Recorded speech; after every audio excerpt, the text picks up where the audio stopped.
কোরআনকে বুঝে পড়লে সকল কিছু যাবে জানা, জীবনের সব কাজের অর্থ পেতে কোরআন করো গবেষণা।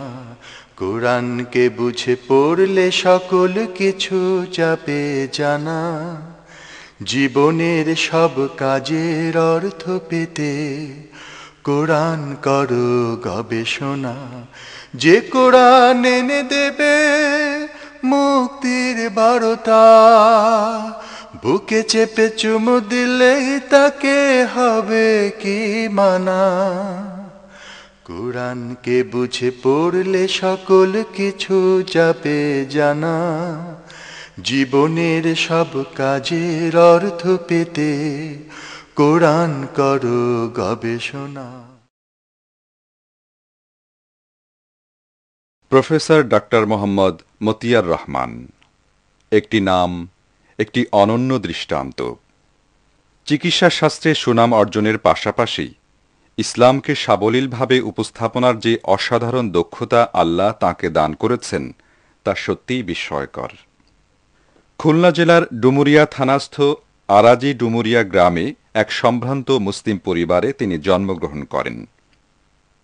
প্রফেসর ডাক্তার মতিয়ার রহমান 1970 সালে এইচএসসি পাশ করে 1977 সালে ঢাকা মেডিকেল কলেজ থেকে এমবিবিএস পাশ করেন।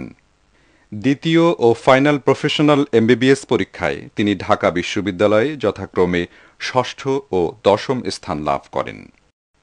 তিনি 1979 সালে ইরাকের জেনারেল হাসপাতালে সার্জারি বিভাগে চাকরি করার পর 1986 সালে লন্ডনের Glasgow royal college of physicians and surgeons থেকে জেনারেল সার্জারিতে এফআরসিএস ডিগ্রি লাভ করেন।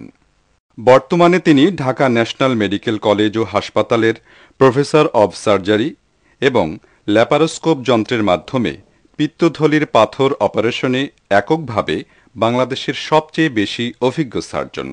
প্রফেসর ডাক্তার মতিয়ার রহমান সপ্তাহে নির্ধারিত দিনে নিউ স্কাটনস্থ ইনসাফ ডায়াগনস্টিক অ্যান্ড কনসালটেশন সেন্টারে চেম্বার করে থাকেন। ছাত্রজীবন থেকেই অনুসন্ধিৎসু মনের মানুষ প্রফেসর ডাক্তার মতিয়ার রহমান।